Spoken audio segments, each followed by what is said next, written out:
here. So, we have 10 minutes. Sylvain Laborde is an associate professor at the Institute of Psychology at the German Sport University in Cologne. We recently created the HRV lab, performance psychophysiology, and we are naming HRV lab for this. He published many papers and wrote many books, and he earned his first PhD in sport science from the German Sport University, focusing on the influence of emotion on decision making in Hamburg. After, he completed the second PhD in psychology at the University of Caen, Normandy, in France, where he focused on specific relation techniques, slow-paced pricing, and its effect on sleep, stress management, and cognitive performance. He finally received his habilitation at the German Sport University, where he developed the vagal tank theory. So, his research focused on heart rate variability associated with self-regulation, stress management, and cognitive performance, the application of various breathing techniques in sports, and the influence of emotional intelligence on athletic performance. Besides his academic career, Sylvain loves also singing and playing piano, and he showed great enthusiasm in sharing his research passion with a broad audience through science slam and live show, where he merged sport and live music performance. For those who know him, Sylvain is a very special kind of person, full of passion and enthusiasm, and sometimes even ready to put students' head into cold water to help manage their stress. Maybe you will have a demonstration. So, I have known him for 16 years, and I'm very happy to welcome him, to welcome you, my friend, here today to open this campus.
Good morning, ladies and gentlemen. Welcome to this keynote lecture. First of all, I would like to thank the organizer, the whole organizing team, for the kind invitation. I'm really honored to be there for this opening lecture today. Thank you, Mickaël, for the kind words as well. So, on my end as well, I would like to give a applause for the organization team, and then we get started. Thank you very much.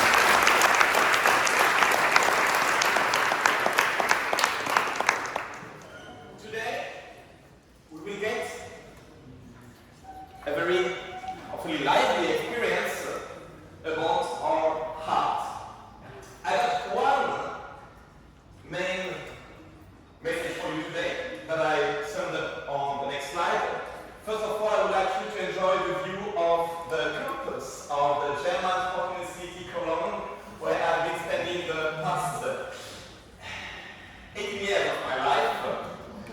And what I'm going to tell you today is a little bit about this journey, academic journey, but also personal journey in Cologne.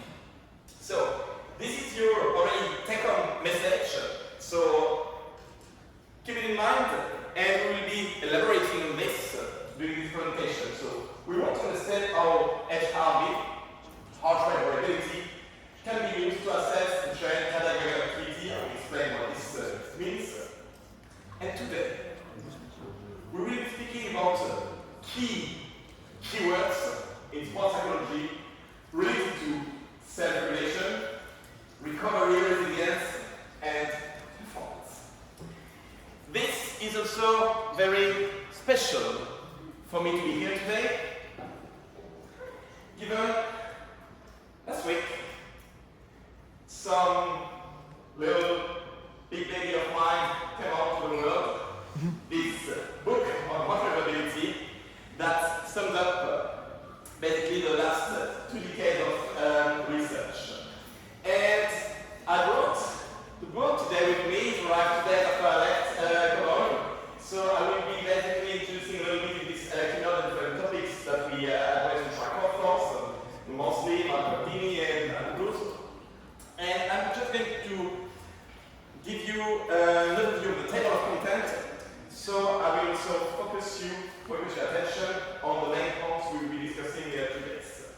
Also, perhaps for you, already one more incentive to stay aware, stay awake during the presentation. This book will not stay with me at the end, it will go home with one of you. So there will be a little quiz at the end, and one of you will get a signed copy of this book, Professor, with me, obviously. So, pay attention. So, here we go for the table of content. So we go all the way through the physiology, all the factors influencing HRV, how to monitor it, how to interpret data, how to use it to guide individualized training. And then you see in this part we go in the direction of psychology, sports psychology. So we'll talk about the links with cognitive function, psychological stress, and one chapter that I'm actually very glad to have in, how to use heart rate variability in relationship with mental training, so I will speak to you, to all of you, and then how to best integrate HRV into daily routine and then into a 30 days training plan. Alright, so let's get started with a little activity. Please everyone take 2 fingers and put them on your wrist. I'll give you a couple of seconds with yourself, with your pulse, to get a sense to which extent you can feel either a very regular rhythm, or if you can start to picture some variability between your successive heartbeats. And basically, what we know from all the research on HRV, even if just by taking 2 fingers may something like a metronome, a healthy heart is not a metronome.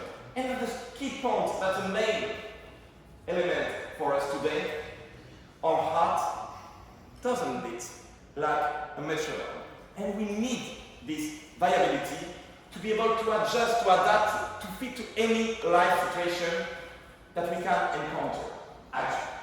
So, to get a clear definition from the beginning, heart rate variability, this difference in the time interval between successive heartbeats, I will also provide some insight about how we do to measure this heart rate variability. Alright, with heart rate variability, we are speaking about this heart-brain connection, and we will learn today how to optimize, how to improve. This heart-brain connection is depicted by the vagus nerve. So the vagus nerve, the main nerve of our parasympathetic nervous system. This nerve will be the main explanation actually why I can speak about this topic to you today. because it underlies, support heart rate variability. The vagus nerve will be the key component today. 8 main points for this keynote lectures, and I'm also really glad to announce we will organize that with Xavier, with the organizational team, that you can get the key on the slide of this keynote lectures, because I will sometimes go a little bit faster on some points, so you can find all the references on which the research that I present is based, if you like to get some more details or more insights. Let's get started. I always like to put some context into this HRV journey. Why am I standing in front of you today? So, coming from France, and again, being honored to be here at SFPS today, coming from Normandy, Caen, and I come to do my PhD in computer vision with Cologne, so leaving Normandy to Germany.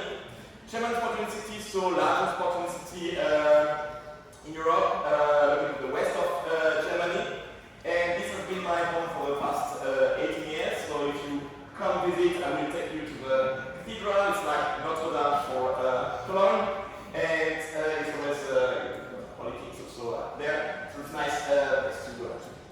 I have to say a big thank also to my research group led by Marcus Hall, who allowed me to develop this line of research on heart rate variability.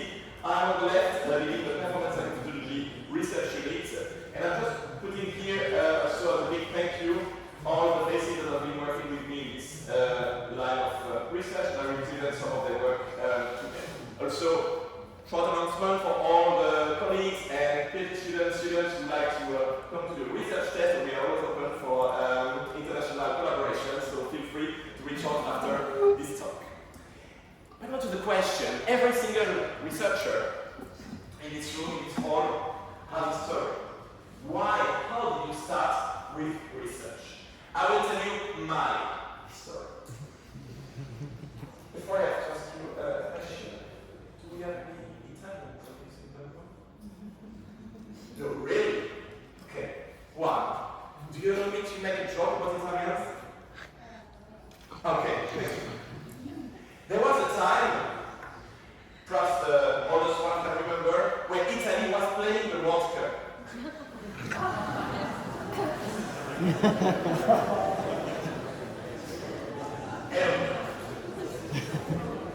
And then I was watching this. And perhaps some of you what happened know still what they were doing on this ceremony day on the 9th of July 2006. France playing against Italy for the final of the World Cup.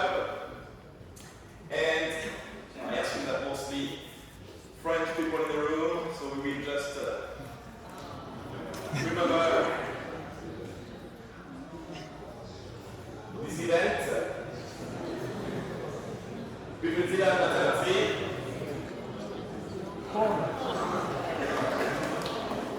no need to applaud this. Anyway, you know how the story went afterwards. France lost the final, and everyone was asking, myself included, why? Pourquoi? Pardon. And this question really pushed me until today, I have to say. So it meant really, could say, changed not only my research life, but could say also my personal life, when everything went together.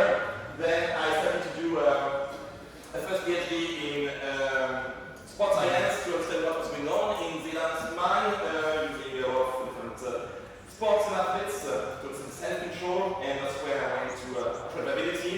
Then I wanted to understand how can we avoid that this happens again. So that's why the students' PhD in psychology was focused on this slow breathing activity. And then developing a full theory that will be interesting today about sport psychology, the Wenger tank theory.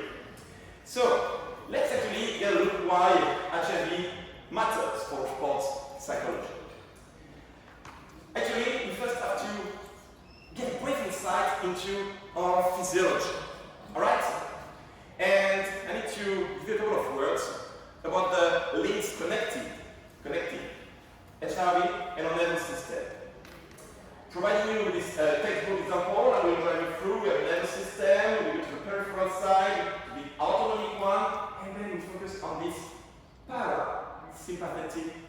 the one providing us with all the processes relevant for rest and digest, relaxation, right?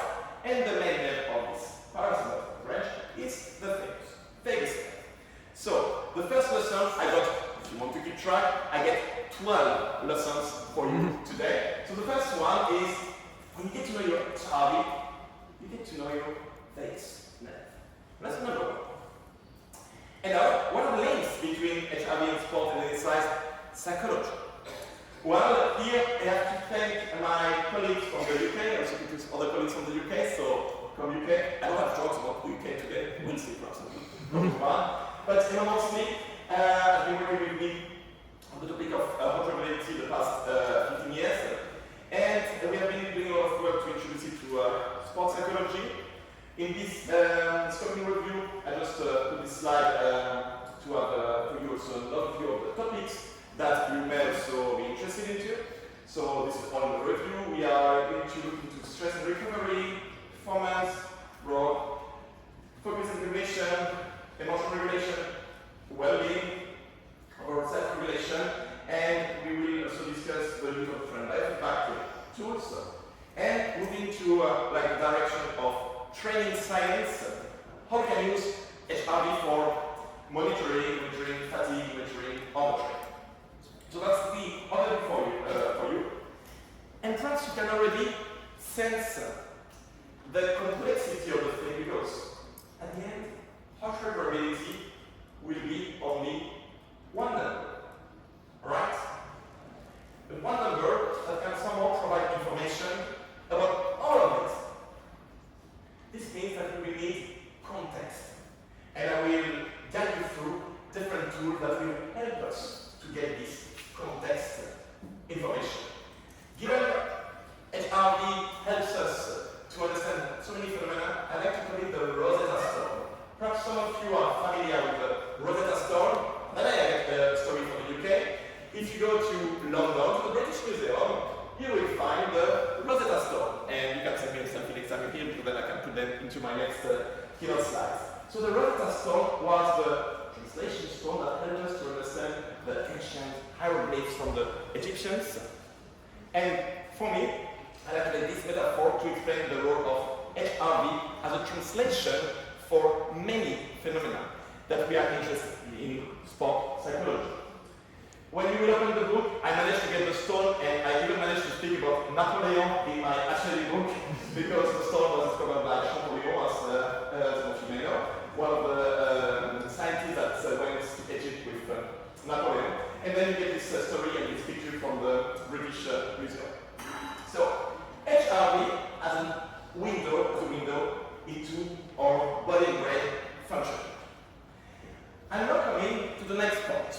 We have to speak about theories to see how we can order the field. To give you an idea of the publication rates about heart rate variability research, we are speaking about close to now this year 2,500 studies. Okay? I keep track of all of them. I receive alerts every week, and we're talking about more close to between 50 and 100 papers get published every week. So I get some alerts to check all of them. And basically, the field is growing exponentially, and we need somehow to find a way to structure the field. And that was the end of this theory in combination with another theory.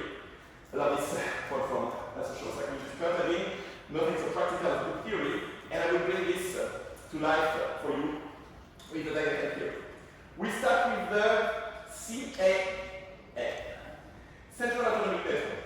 We have a network in our brain that regulates our heart function. But the craziest thing is that this network is not only responsible for the way our heart is beating, it is also responsible to coordinate the way you think, cognition, linked to prefrontal cortex. It is also responsible to connect areas linked to emotional regulation. And you start to understand the big picture. Emotional regulation, cognition, habit, everything is connected, is related. each time I have a look at this model, the neurovisual integration model from Professor Thayer, I'm amazed. Just asking myself, wow, who designed this, not the model, not only it's the brain, the brain, the human brain. And I really genuinely amazed each time I started thinking about it. And there was a missing piece here. And please follow me, I'm using a lot of metaphors in this talk. I was missing something. And that's why I went on a quest. Just a short answer for me not to feel so alone. Who already know, watch this movie? Okay, couple of hands. Right, stay with me. A shameful amount of powers of my youth has been spent playing this game. Yes, for the blue shirts here. That was the exciting game in the 80s, 90s, where you had to click on action there to see Indiana Jones moving, and you were getting exciting, long shot where you were doing something. And I got inspired by this.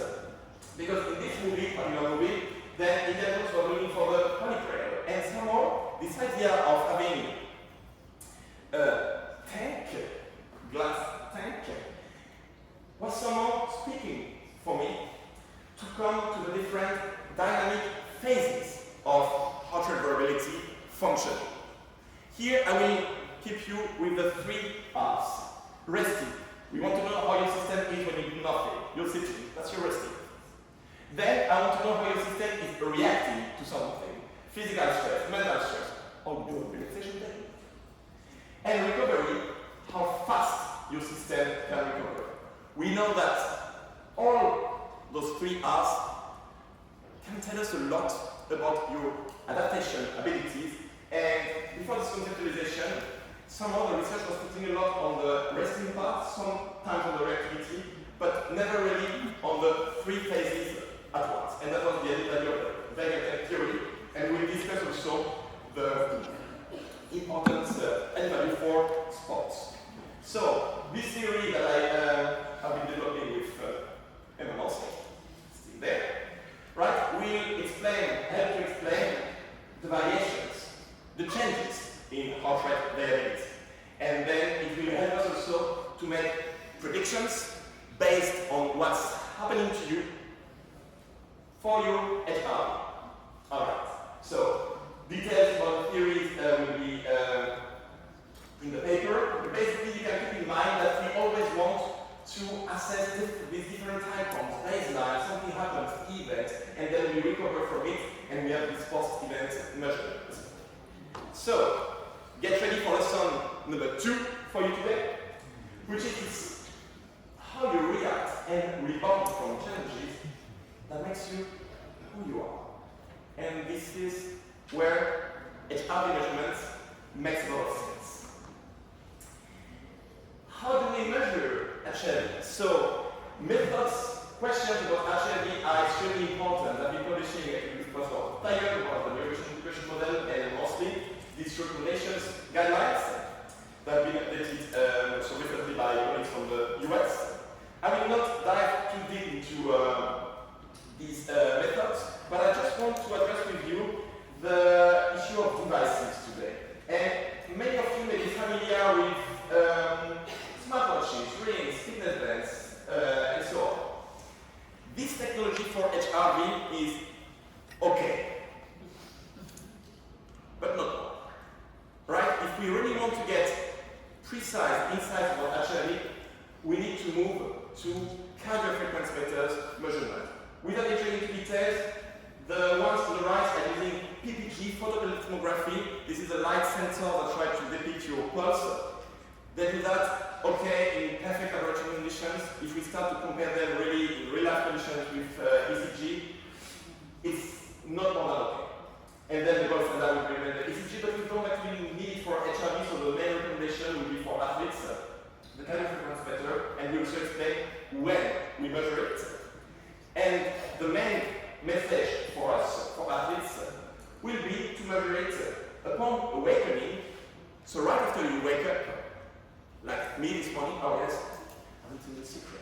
In a couple of slides, you will see my HRV of this morning. Right? Just a little teaser. And during the day, it's influenced by many factors, so we would need, if we do it during the day, we will need to follow the 3 hours measurement, and in this way we could achieve some hits about the check. So, lesson number 3 for you, no methods, no meaning. So I'll make it short about this methods part. It's actually extremely important for HR. If you're interested to, after today, to get started with your HRV, one app gets independently recommended by, for the research based on the algorithm use, and this is HRV for training. HRV for training is that was found to be the most reliable algorithm present to ECG. And when you measure your HRV, you're also asked to provide some context information. How did you sleep? How fatigued you are? How did you train yesterday? Did you drink a little bit of alcohol yesterday evening? How do you come back to this one? And this leads us to our lesson number 4. Measuring your HRV every morning forces you to take time to reflect, basically.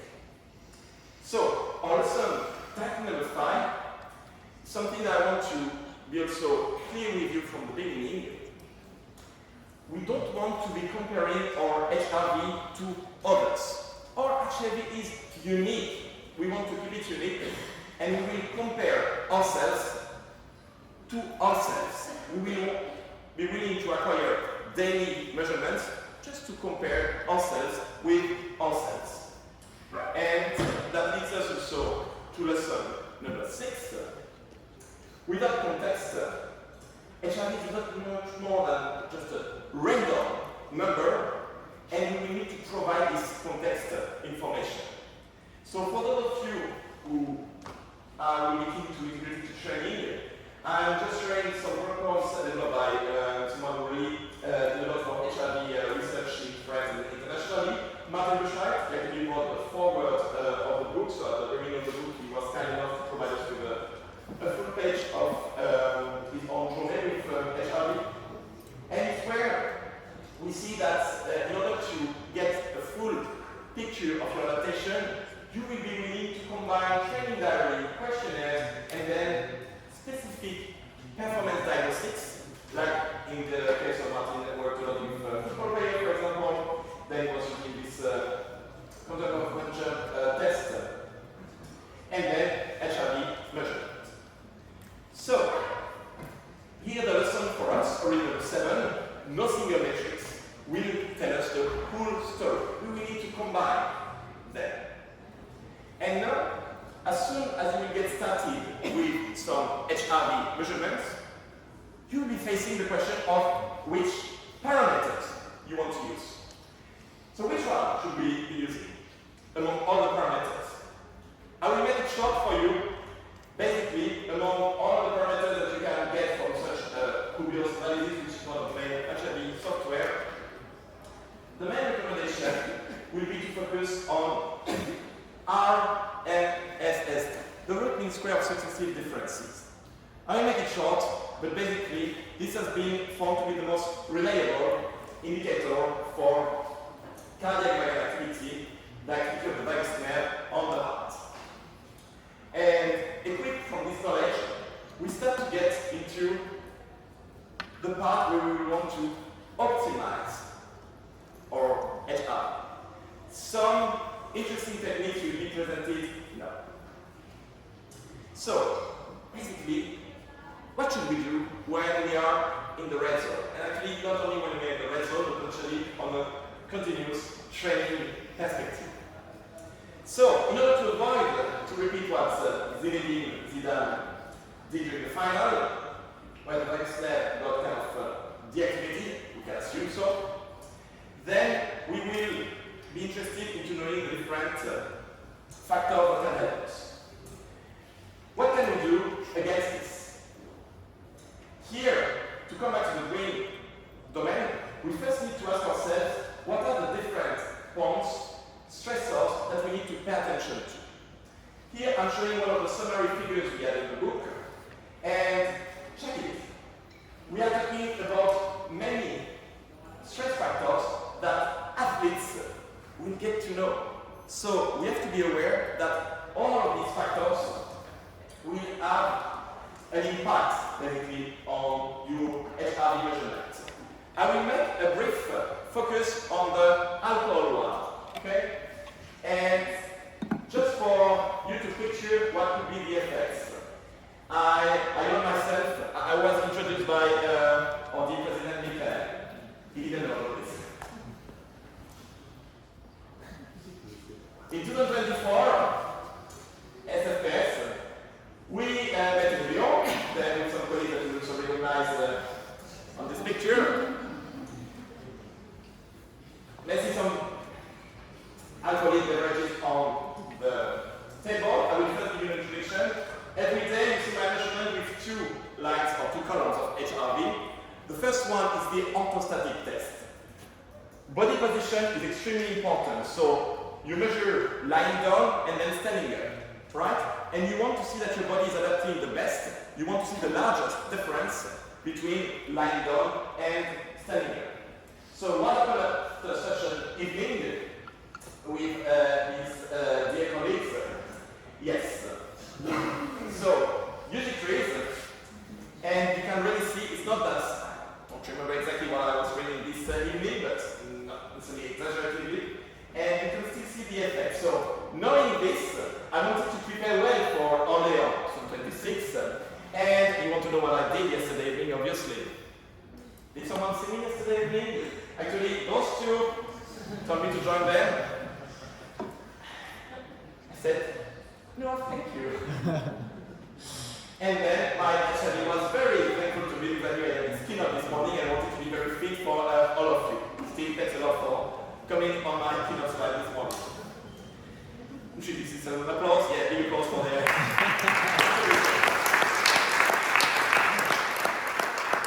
Alright. So basically, here we want to get to our lesson number 8. That will be how to take care of our HRV, and I call this lesson Basics. The basics are the basics. What do I call the basics for heart rate variability? Do you remember this beautiful movie I tried with Julia Roberts? Eat, Pray and Love. That's almost the same for HRV. Eat, move, sleep. So this will be our 3 pillars for HRV. And we will always want to make sure that our athletes are taking good care of these before we do any further intervention. Alright? So, eat, drink, move, and sleep. The move component for athletes should be fine. Sleep one could be sometimes certainly improved. So, when the basics are taken care of, we want to know what can we do on top of this, basically. And it's where I will come to you with a very important statement. On social media, I don't have time to fight all the HRV fights that I see on social media, but I want to go away from this perception that we would need to get the highest number of HRV. We don't care. We care very little about the highest number. We want, because anyway it will be influenced by so many factors that to test no, but genetics, age, gender, and so on. So what we want at the end is not the highest, it's the most flexible. You want to be able to adjust, to adapt very quickly. You do physical activity, your HRV goes down. You need the energy, so you need to release the brake. You want to recover, as soon as possible you reactivate this vagal activity. So we want the flexibility, which leads me to the number 10. Changing your breathing will be the most straightforward way to change your HR. And we will be playing around our breathing. You take again 2 fingers for me. We take our pulse. And we will do a deep inhalation, deep exhalation. Those who were with me at the breathing workshop yesterday already know where this is going. You take a deep inhalation, deep exhalation. Again.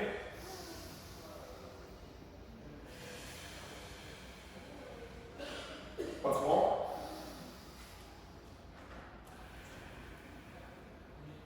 And you potentially start to notice that your heartbeat is spinning up with the inhalation phase and then slowing down with the exhalation phase. What does it tell us? We have a direct connection to our autonomic nervous system through breathing.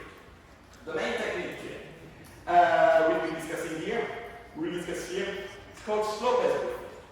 This will be the main one that I will be recommending you today. So basically, with slow paced breathing, we will be able to slow down our breathing frequency. Here you will find many examples from professional sports. I think obviously a rugby one for Mickaël. We're introducing this breathing cycle with the French national team, where you see how slow breathing can be integrated to the constraints of any sports. So obviously not the same as the lab protocols, but still we want, so the idea was to see basically how to integrate this slow breathing into constraints of a professional game. So how does it work basically? Here we will do it together. We do a couple of doing exercises together. So basically here we want to have an inhalation when the little ball goes up, exhalation when it goes down. Okay? This is 6 cycles per minute. The spontaneous breathing frequency for most of us will be otherwise located between 10 and 20 cycles per minute. Let's go with this one. We'll wait for the next one. We will inhale through the nose, exhale through the mouth. And we'll try also to use the belly out inhalation, and we go. Inhale. Exhale. And we do it 5-6 times for 1 minute. Inhale. Exhale.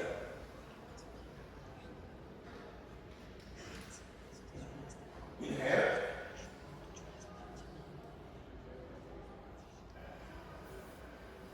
Exhale. You continue to determine what's happening to your body state. So basically, the 6 cycles per minute frequency is like the sweet spot. Physiological reason behind this, one we just noticed, this change of heartbeat with respiration, called the respiratory sinus arrhythmia. Then we also have the role of the barrel reflex for your blood pressure. And this frequency was found to be the main one activating the vagus nerve. So here I'm also advising you a couple of apps that will help you to perform this breathing. All of them are free, except on the top right, and will help you to calibrate your breathing. So with different type of stimuli, you may have, for example, visual stimuli, you may have auditive stimuli, you may have haptic stimuli. In France, for example, some of you may have heard about a haptic belt called NeoFlow that you put on your belly and that will lead your breathing. So this is exactly what we want to achieve with this type of function. Alright, so this respiration will help us at many levels, and that will be like the main one we recommend in this slow paced breathing. So we did a large meta-analysis here, so more than 12 studies, and basically here we were spotting that the 6 cycles per minute was really the sweet spot to increase the heart rate variability.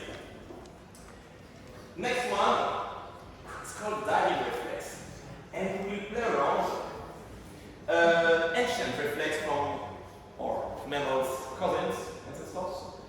And for this one, I would like to get a volunteer, please. Can I get a hand? Not the same as yesterday? Okay, I get you. Okay, can you come down? Big applause for him. What's your name?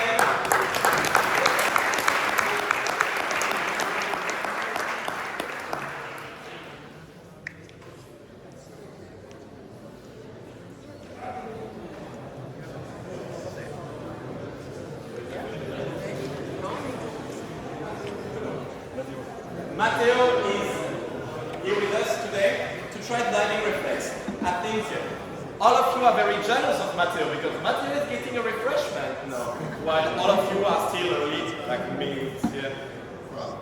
So, we got a bottle of water and we'll get it over here. So basically your task is to inhale as much as possible, so maximal intake, and then put your hand as long as possible to the water. Okay? Xavier will provide us a timer, so how long he stays. If you can time the time that Matéo is staying in the water, it will be excellent. On your count, and then I will explain what's happening in your body. 3, 2, 1, go. So, right now we are creating a bradycardia. So basically, Mateo's heartbeat is going down. The heart rate variability will go high. What's happening? We are entering a survival modus. No oxygen. All the blood is favorishing the most important organs, the brain and the heart. And here we are creating like a drop of heartbeat from 40 to 50 beats a minute. This activity is creating what we call an autonomic conflict. Basically, we see, if we will be measuring him, thumbs up, Matéo, you are good? You can say it. You can say it, but just thumbs up if everything is fine. It's fine, perfect. All right, so basically we are creating an activation of the parasympathetic nervous system, relaxing, but through the water, and it works even better with cold water, then we can have this activation. So Matéo will feel very refreshed at the end. So, hopefully you brought some time, but I think you decided to stay here for a while, so we can just continue our things. Alright, so basically I'm going to show some slides. You keep doing your thing, Matéo. And then this is basically the research we have been doing with my PhD student, Stefan, on all the big data analysis on diving reflex and observability. And this is what we wanted to illustrate in this big applause for Matéo.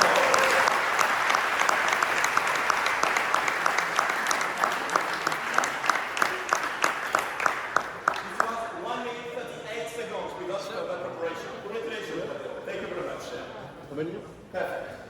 All good. How many times? 1 minute, 38 seconds. You can go back to the seat. Thank you very much.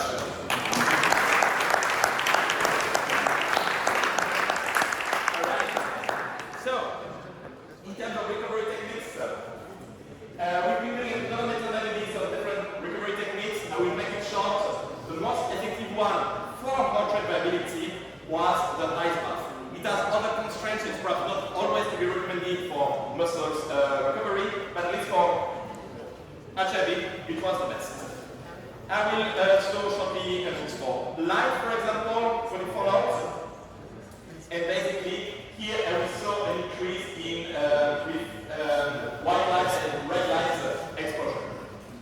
Some of you may have been familiar as well with some devices that you see actually on social media. Those devices called transcutaneous vagus nerve stimulation, and the news for heart rate variability about this electrical stimulation of vagus nerve is the following: they don't work actually at all for HRV. We know that they have other effects, but not for HRV, so it's not the one that we would recommend. And then the brain stimulation, which we did with my physician Mickaël Campo, then was also found to be effective but not really accessible to athletes. So, in a summary message, keep in mind, for you the easiest to stimulate the vagus nerve, the slowest breathing one, and the diving reflex. The effects will be quite short-lived, but you can always come back. That's it. I will let this sit here. Alright, so I will finish with the 30-day challenge and then we move to the Kahoot Quizz. The idea of the 30-day HRV challenge was basically to introduce some consistency in your HRV measurements and actions. And basically you will find in the book a chapter where we fully explain this 30-day HRV training plan with suggestions based on building blocks that will guide you through all the activities that will help to get a flexible HRV measurement. Alright, I think it's time for our quiz today, and I will now switch to Kahoot. Everyone can get ready with the laptop or smartphone. I will do the Kahoot here on screen, and I will give you 2 minutes to get ready for the Kahoot.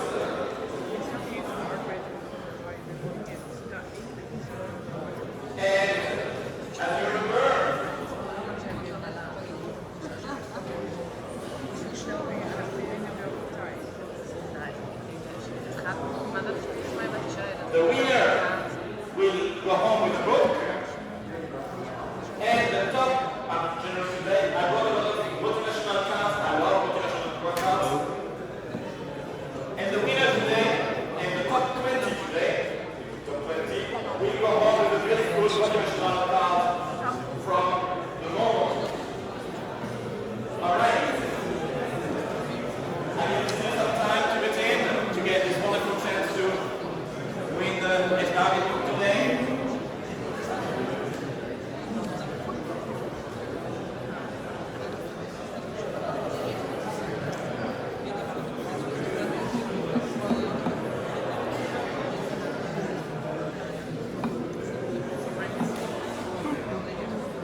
Hier schijnt het kapsel van koren, hè?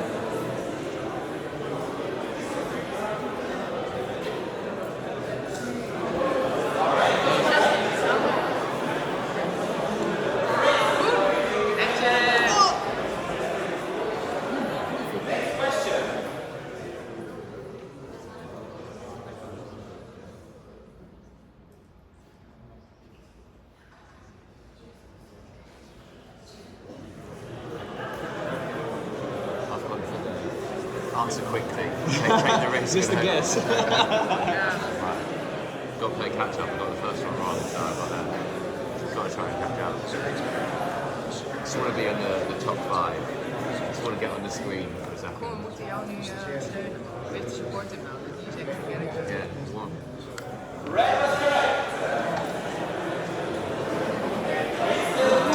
Lekker.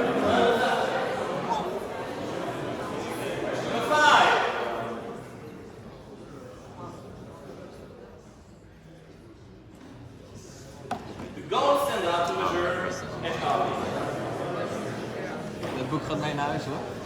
Ja. Het boek gaat mee naar huis. Hij zegt de boek is kom. Hij zegt de boek is kom. Ja, het is ook nog signeren.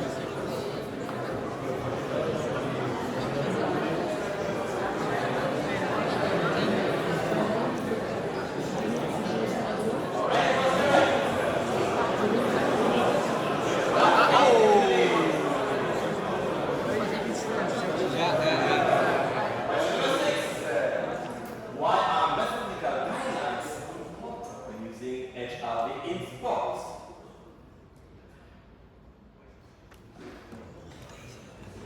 Het duurt weer te lang. Ja, het zijn zo lange antwoorden. Moet je even alles lezen? Dus the answers are so long, you have to read them first. And if you get lucky and you read the right one first, then you pass. Yesterday at this workshop, I was pretty much lost with the Kahoot.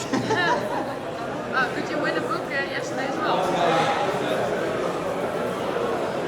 There's more questions where people get them wrong to spread it out. Which study Kahoot was created by Professor Julian Thayer. Weet ik het.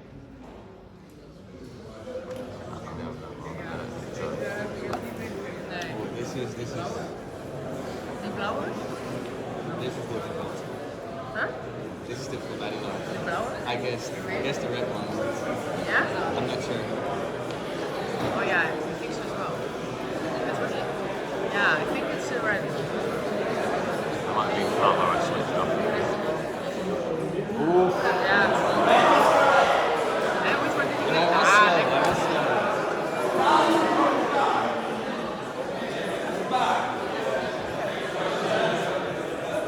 Which factor will most strongly influence HRV measurements? I need to get the last one.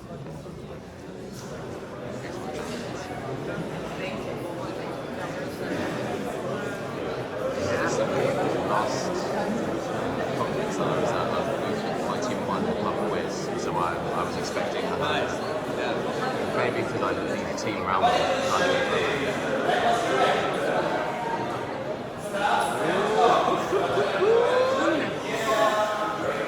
Two questions to go. What probability can be used to index? This is difficult. All of them? This was a guess. Wat heb je gezegd? All of them. Ja, So this was a guess. heb ik ook gezegd. It might just be No, het is, I think it's only the blue one. Yeah. I think all of them was a trick. Yeah. All of them. Guess I did. Oh, 17. Ladies and gentlemen, moment, this is not the last, the very last question. This is the final stage. This is the end of the School of Law.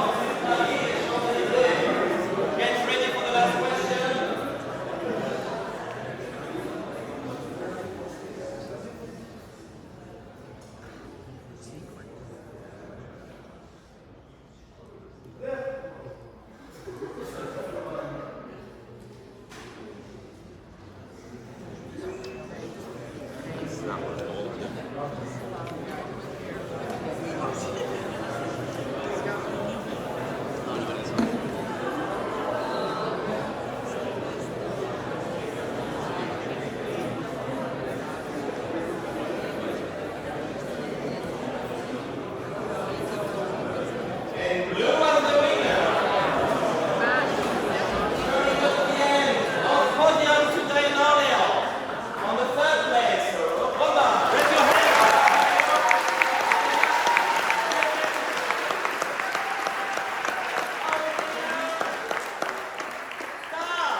Orle ans, so you can also do it with the water from here. I can highly recommend it, or Matéo can also recommend it. And then that's basically your take-home message. Measure you actually in the morning, during the day with the 3 hours, then do the breathing. I also wanted to invite you to Cologne, so that's our website. I will show you how to participate to our activities if you want to visit me in Cologne. So that's, you click on the research part, you just go down, and then you scroll down, and then you come to participate in the study. This is my experiment, and then you will find, for example, basketball study with HRV, you will find our Cologne HRV test battery that we are developing in the moment. So we'll be happy to see some of you in Cologne to do these activities. If you're interested into all the topics I presented, we have a couple of certificates that you see in English, like Diplôme Universitaire. So we have one on breathing techniques, we have one on emotional intelligence, we have one on HRV, all in English. And then I wanted obviously to invite you in 29 to the World Congress of Sports Psychology in Cologne. Everything is planned, so please come to Cologne.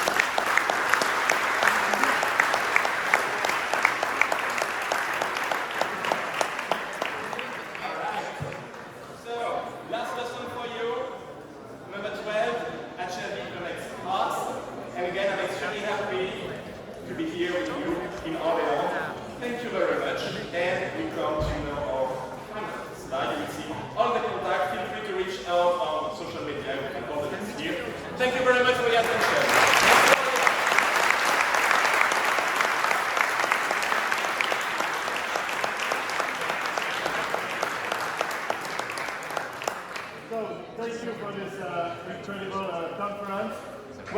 time for 2 questions. So,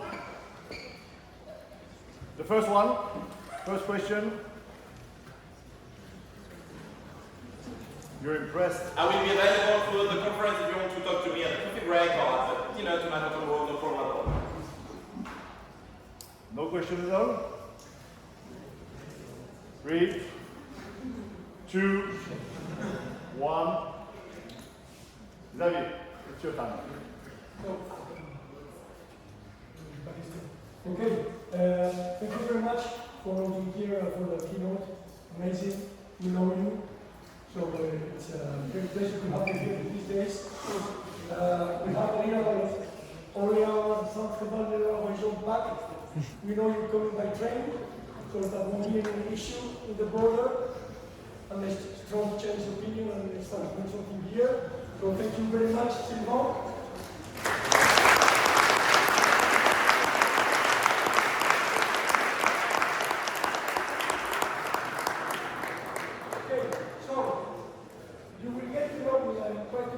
By the time, we will try to respect the time as much as possible.